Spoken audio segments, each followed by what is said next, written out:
అనంతపురంలో వినూత్నంగా ఎమ్మెల్యే దగ్గుపాటి గారు కొత్త ఆలోచన కొత్త ఒరవడిలతో ముందుకు దూసుకుపోతున్నారు. ఈరోజు అన్ఎక్స్పెక్టెడ్గా అనంతపురం పీటీసీ గ్రౌండ్లో ప్రత్యక్షమయ్యారు. మీడియాకు కూడా తెలియదు. మేము వచ్చే లోపల అన్నీ కూడా ఒక రౌండ్ తిరుక్కొని వచ్చారు. ఏంటి ఇక్కడ ఏం చేస్తున్నారని అడిగితే సార్ని ఈ పీటీసీలో ఇటు సైడ్ ఉన్న ఇదంతా కూడా క్లీన్ చేయించి బెంచీలు సోలార్ ప్యానల్ వేయించి దీనికి కరెంట్ ప్రొడ్యూస్ చేపిస్తూ, అంటే సోలార్ ప్యానల్ ఎందుకు ఇక్కడ ఒక రేకుల షెడ్ల మాదిరి వేపిస్తూ దానిపైన ప్యానల్ వేస్తే అట్లా కరెంటు వస్తుంది, వాకర్స్కు ఉపయోగపడుతుంది అనే ఒక కొత్త ఆలోచనతో ముందుకు వచ్చారు దగ్గుపాటి గారు. సార్ నమస్తే. ఎలాంటి సమస్యలు అనంతపురంలో గుర్తించారు మీరు? పిటిసిలో ఎలక్షన్ క్యాన్వాసింగ్లో భాగంగా ఇక్కడ పిటిసికి రావడం జరిగింది. ఇక్కడికి వచ్చిన తర్వాత గత 5 ఏళ్లలో ముఖ్యంగా ఓపెన్ జిమ్ అయితే ఏమి, తర్వాత టాయిలెట్స్, తర్వాత ఈ వాకర్స్ కూర్చోవడానికి బెంచెస్, ఇలాంటి మౌలిక సదుపాయాలు లేవు.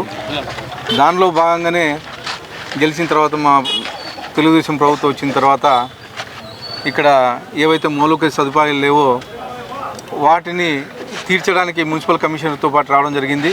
ముఖ్యంగా ఓపెన్ ఎయిర్ జిమ్, అలాగే టాయిలెట్స్, అలాగే ఈ బెంచెస్ కూర్చోవడానికి బెంచెస్ ఇవన్నీ చెప్పడం జరిగింది. ఇమ్మీడియట్గా యాక్షన్ తీసుకోవడం జరిగింది. ఒక 2-3 డేస్లో మొత్తం ఇవన్నీ క్లియర్ చేస్తామని చెప్పేసి తెలియజేస్తాం. అంటే వాకర్స్కు ట్రాక్ కూడా ఏర్పాటు చేస్తున్నారు. వాకర్స్ ట్రాక్ పాడైపోయిందని చెప్పేసి చెప్పారు. దాన్ని కానీ అంటే ఈ ప్రొసీజర్స్ ఉంటాయి కదా, ఎస్టిమేషన్స్ ఇవన్నీ వేయించేసి దాన్ని కానీ క్లియర్ చేస్తా అని చెప్పేసి తెలియజేస్తాం. సార్ ముఖ్యంగా మొన్న అనంతపురాన్ని నాశనం చేశారనే ఒక ఆర్టికల్ మా 39 టీవీలో కూడా వచ్చింది. చాలామంది కామెంట్ కూడా ఏ విధంగా నాశనం చేసినారు, అనంతపురం బాగుంది కదా అని కొంతమంది డ్రైనేజ్ వ్యవస్థ సరిగ్గా లేదని కొంతమంది ఈ విధంగా కామెంట్లు వస్తున్నాయి. దీనిపైన ఏం చెప్తారు మీరు? ముఖ్యంగా అనంతపురం డ్రైనేజ్ వ్యవస్థను చూసుకుంటే ఇప్పుడు గత వారం రోజుల నుంచి వర్షాలు కురుస్తూ ఉన్నాయి. కూర్చున్నప్పుడు ఈ 47, 48, 49 రజక్ నగర్, అలాగే సోమనాథ్ నగర్ డివిజన్లకి వెళ్తే ఎక్కడ చూసిన వాటరే ఉన్నాయి. దేనికంటే మొత్తం ఎంక్రోచ్మెంట్స్ జరిగాయి. మొత్తం వంక మొత్తం ఎంక్రోచ్మెంట్స్ జరిగాయి. ఆ ఎంక్రోచ్మెంట్స్లో భాగంగా వాటర్ కింది పోవడానికి లేదు. మొత్తం చిన్నపాటి వర్షానికి ఇళ్ళకి నీళ్ళు చేరిపోయాయి. ఇలాగా గతంలో ఎవరైతే నాయకులు ఉన్నారో ఆ ఎంక్రోచ్మెంట్స్ కానీ ఇలాంటివి ఏం పట్టించుకోకుండా వదిలేశారు. అలాగే ఎక్కడ అనంతపూర్లో తీసుకున్న మీరు రోడ్లు కానీ అస్తవ్యస్తంగా ఉన్నాయి. ఎక్కడ చూసినా గుంతలమయము. అలాగే ఈ అనంతపురంలో ముఖ్యంగా హైవే వేశారు. హైవే కానీ వంకర టింకర్గా వేశారు. ఆ వంకర టింకర్లో ఎవరికైతే వాళ్ళకి కావాల్సిన వాళ్ళు ఉన్నారో అక్కడ రోడ్డు కుదించారు. జనరల్గా రోడ్డు వెడల్పు చేయాలంటే వెడల్పు చేస్తారు, కానీ వాళ్ళకి అవసరమైన చోటు మాత్రం రోడ్డు కుదించి మిగతా చోట్ల అవసరం లేని చోట రోడ్డు వెడల్పు చేసి దాన్ని కానీ వంకర టింకర్ రోడ్డుగా చేశారని చెప్పేసి తెలియజేస్తాం. సార్ ఈ ఎంక్రోచ్మెంట్ అయినారు వంక పక్కన ఎవరైతే నివాసాలు ఉన్నారో వాళ్ళన్నీ ఒకటి కాదు కొన్ని వందల ఇళ్ళు ఉన్నాయి. అవన్నీ ఒకసారి డెమాలిష్ చేయాలంటే చాలా కష్టంతో కూడుకున్న పనే కదా. వాళ్ళకి ప్రత్యామ్నాయం కూడా చూపించాల్సిన అవసరం ఉంటుంది కదా. ఇల్లు లేవండి. నేనైతే విజిట్ చేశాను. అక్కడ ఓన్లీ ల్యాండ్ ఒకటి ఎంక్రోచ్మెంట్ జరిగింది. దాదాపు 4.5 ఎకరా ల్యాండ్ ఎంక్రోచ్మెంట్ జరిగింది. డైరెక్ట్గా వంక అడ్డం వేసేసి, నడి వంక అడ్డం వేసేసి ఆయన ఎంక్రోచ్మెంట్ చేశారు. దాన్ని మొన్న నేను వెళ్ళి దగ్గర నుండి క్లీన్ చేయించేసి ఎక్కడైతే వాటర్ స్టాగ్నేట్ అయినాయో అవన్నీ కిందకి వెళ్ళడానికి క్లీన్ చేసి వదిలేసేసాను. అంటే ఇల్లు లేని చోట కూడా ఖాళీ స్థలాలను కూడా కబ్జా చేసేసారు. దాదాపు 5 ఎకరాలు కబ్జా చేశారండి. అయ్యో, దీనివల్ల ప్రమాదం పొంచి ఉంది కదా సార్? ఖచ్చితంగా ఉందండి. 2 ఏళ్ళ ముందు కానీ ఇలాగే జరిగింది. ఆల్మోస్ట్ ఆల్ ఈ నేను ఇందాక చెప్పిన సోమనాథ్ నగర్ అయితే రజక్ నగర్ అయితే ఆల్మోస్ట్ ఆల్ ఇళ్ళలోకి వచ్చిపోయాయి వాటర్ మొత్తం అంతా. దాదాపు మోకాళ్ళు అవుతాయి. నిన్న చూస్తే పాములు కానీ వచ్చినాయి. మీరు కొన్ని టీవీలో విజువల్స్ కానీ వచ్చాయి. పాములు కానీ ఇళ్ళలోకి వచ్చే పరిస్థితి ఉంది. సో ఇవన్నీ చెక్కిపట్టాలని ఎమ్మెల్యే గారికి ఇంకొక 6 నెలలు సంవత్సరం టైం అయితే పడుతుంది. ఖచ్చితంగా టైం తీసుకుంటారంటే అంత టైం కానీ తీసుకోండి. ఎందుకంటే వర్షాలు వస్తున్నాయి. వర్షాలు వచ్చినప్పుడు ఈ ఎంక్రోచ్మెంట్స్ ఏవైతే ఉన్నాయో అవి అలాగే ఉంటే మళ్ళా అనంతపురంకి ప్రమాదం పొంచింది. కాబట్టి ఆల్రెడీ ఆ ఎంక్రోచ్మెంట్స్ ఏదైతే మెయిన్ ఎంక్రోచ్మెంట్స్ ఏదైతే ఉందో అది క్లియర్ చేశాము. ఇంకా చిన్న ఎంక్రోచ్మెంట్స్ ఉన్నాయి, అవి కానీ క్లియర్ చేయించమని చెప్పేసి మున్సిపల్ వాళ్ళకి ఆదేశాలు ఇవ్వడం జరిగింది. ఖచ్చితంగా అవి కానీ క్లియర్ చేస్తాను. ఈ వంకతో పాటు తక్షణం ఇవి చేయాలి అనంతపురంలో అనేది మీ దృష్టికి ఏమొచ్చాయి సార్? ముఖ్యంగా రోడ్లండి. రోడ్లు ఎక్కడ చూసినా గుంతలమయం. అలాగే ఇంతకుముందు ఈ డ్రైనేజ్ వ్యవస్థ కోసం గుంతలతో వేసి ఎక్కడికక్కడ వదిలేశారు. ముఖ్యంగా తపోవనం నుంచి 5th రోడ్కి వచ్చే రోడ్డు ఉంది, అది చాలా రోజుల నుంచి పెండింగ్ ఉంది. దాన్ని కానీ క్లియర్ చేస్తానని చెప్పేసి తెలియదు. వంక బ్రిడ్జ్ సార్, అది చాలా నేరోగా ఉంది. ఆల్రెడీ సోమనాథ్ నగర్లో టెండర్లు కానీ అయిపోయినాయండి. మధ్యలో ఎలక్షన్స్ వల్ల ఆగిపోయినాయి. ఎవరైతే కాంట్రాక్టర్లు ఉన్నారో వాళ్ళ పిలిచి మాట్లాడడం జరిగింది. తొందరగానే సోమనాథ్ నగర్ ఒకటే కదా, దాదాపు 5 బ్రిడ్జిలు ఉన్నాయి. నడిమంకు మీద 5 బ్రిడ్జిలు కానీ క్లియర్ అయిపోతాయి. గతంలో వైఎస్ఆర్సీపీ ఎమ్మెల్యేగా రాయదుర్గం నియోజకవర్గాన్ని పాలించిన కాపు రామచంద్రారెడ్డి గారు అప్పుడు ఏమేమి పరిణామాలు జరిగాయి అనేది మనందరికీ తెలుసు. ఎలక్షన్స్ తర్వాత బీజేపీ ఉమ్మడి ఎన్డీఏ తీర్థం పుచ్చుకున్నారు. సార్, ఎలా ఉంది? ఎన్డీఏ ప్రభుత్వంలో చేరినారు కదా మీరు. అంతా ఇప్పుడే ఇంకా గవర్నమెంట్ అయ్యి కొంతకాలం అయ్యింది. కళ్యాణదుర్గంలో కానీ అనంతపురంలో కానీ బాగా స్తోమత కలిగిన వాళ్ళు ఎమ్మెల్యేలుగా అయినారు. చిన్న చితక సమస్యలుండా సొంతంగా కూడా చేస్తున్నారు. కళ్యాణదుర్గంలో చూస్తున్నాము, ఇక్కడ చూస్తున్నాము. వాళ్ళు ప్రజలకు ఏదైనా అవసరం ఉంటే సొంత డబ్బు కానీ ఖర్చు పెట్టి వెంటనే చేస్తున్నారు. ఈరోజు ఇక్కడ పీటీసీలో వాకింగ్ వచ్చినాను. చాలామందితో మాట్లాడితే వర్షం వచ్చినప్పుడు ఇది క్లోజ్ చేస్తున్నారు సార్, బురద అయిపోతుంది అంతా అని చెప్తున్నారు. ఇప్పుడు కూడా కొన్ని చోట్ల బురద ఉంది. అన్నకి ఎమ్మెల్యేగా ఒక రిక్వెస్ట్ చేస్తూ ఉన్నాము. ఆయన అనుకుంటే పెద్ద పని కాదు అది. కాబట్టి వర్షం వచ్చినా రాకపోయినా ఎప్పటికీ కూడా ఈ వాకింగ్ జరిగేలాగా కొద్దిగా చిన్నపడ మట్టి అది నింపి కొద్దిగా బురద లేకుండా చేసి కూర్చొని పెంచాలి. ఆయన ఆల్రెడీ చెప్పినాడు చేస్తాడని. ఆయన తొందరగా అయిపోతుందనే నమ్మకం నాకు కూడా ఉంది. అందుకు సంతోషిస్తాను. సొంత డబ్బులతో కూడా చేస్తున్నారు అనమాట. చేయగలుగుతారు. ఆయన దేవుడు ఆ స్తోమత ఇచ్చినారు వాళ్ళకి. అప్పటికి ఇప్పటికీ ఏం గమనించారు? మీరు అప్పుడు ఎమ్మెల్యేగా ఉన్నారు, తోటి ఎమ్మెల్యేలు అప్పుడు ఉన్న పరిస్థితులన్నీ గమనించుంటారు కదా. అప్పటికి ఇప్పటికి ఏంటి మార్పు? It's too early to comment. యాక్చువల్గా బాగా జరుగుతుంది అన్ని దగ్గర కూడా చెప్తున్నాను కదా. మంచి వాళ్ళు ఇప్పుడు మనకి ప్రత్యేకంగా అనంతపురం కళ్యాణదుర్గం నేను చూస్తామని అనుకోండి. ఈ 2 వేరే నా నియోజకవర్గం వదిలిపెట్టి కూడా ఈ 2 నియోజకవర్గాలు ఎక్కువ చూస్తూ ఉన్నాను, ఎక్కువ కలుస్తూ ఉన్నాను. చాలా మంచి వాళ్ళు ఉన్నారు, చాలా బాగా పలకరిస్తున్నారు. రాత్రి ఒకసారి 12 గంటలప్పుడు ఫోన్ చేస్తే కూడా వీళ్ళు ఫోన్ ఎత్తినాడు. అదొక సంతోషం మాకు. కళ్యాణదుర్గం అనంతపురం ఈ 2 సౌండ్ పార్టీలు అంటారు. అదే అందుకనే ప్రజలకు గవర్నమెంట్ నుంచి చేయగలిగింది చేస్తూ వాళ్ళ సొంతంగా కూడా చేసే శక్తి సామర్థ్యాలు దేవుడు వాళ్ళకి ఇచ్చినారు. కాబట్టి దాని నుంచి కూడా మంచి జరుగుతుందని ఆశిస్తుంది.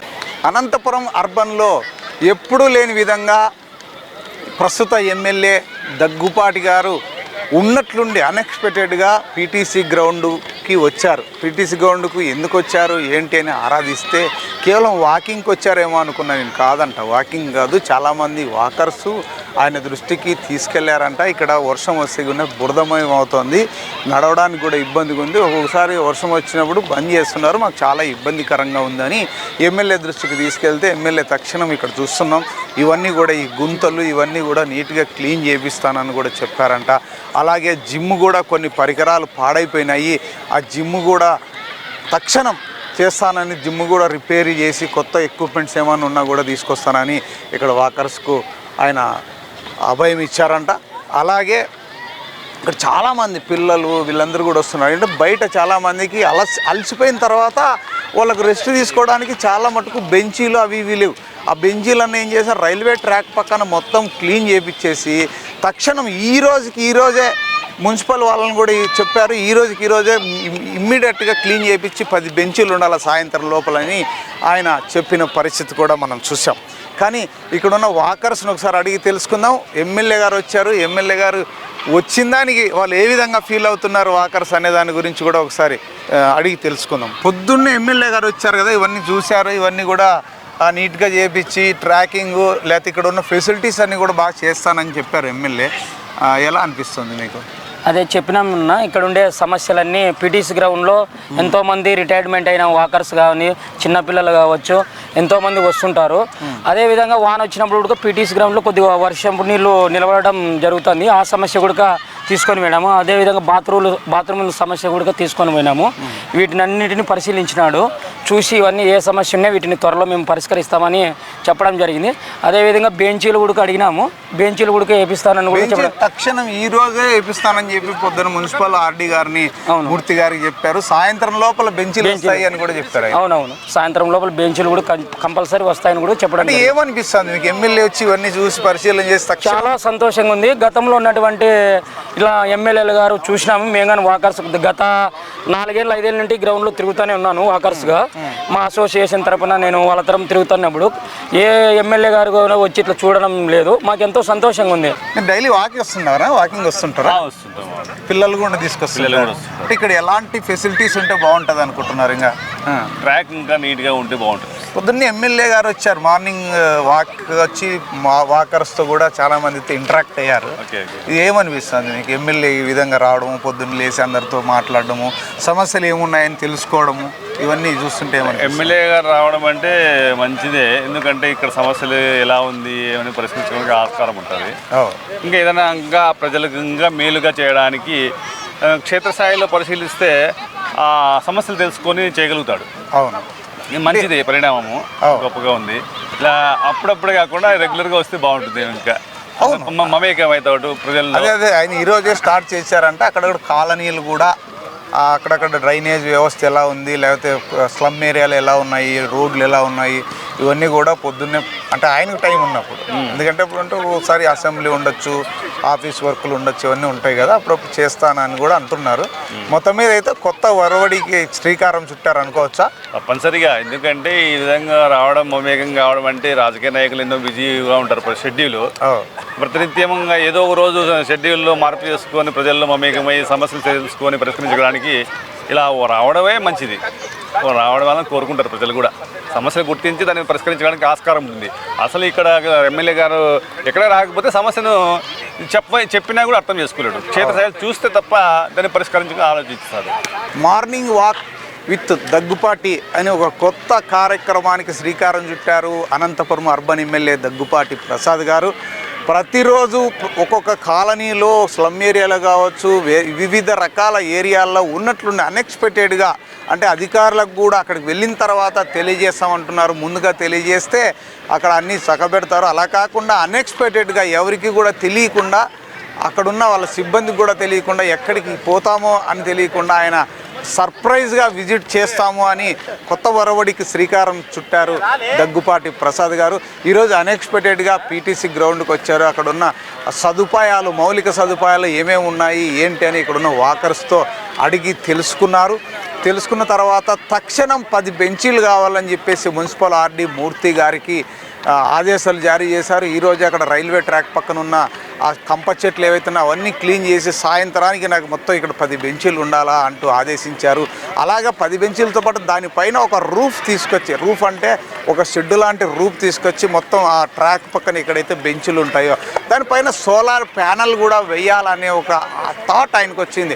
ఆ సోలార్ ప్యానల్ వల్ల ఇదే పీటీసీకి కరెంటు బిల్లు తగ్గుతుంది, దానివల్ల ఎన్నో ఉపయోగాలు ఉన్నాయి. ఆ కొత్త ఆలోచనలతో ఇలా ముందుకు రావడం ఎమ్మెల్యేని చాలామంది ప్రజల్లో అభినందిస్తున్నారు. నిజంగా ఇది కదా కావాల్సింది. ఎమ్మెల్యే అంటే ఏదో ఒక హోదా కోసమో ఒక పదవి కోసమో కాదు. ఎమ్మెల్యే అంటే ఒక ప్రజాసేవకుడు, ప్రజల కోసం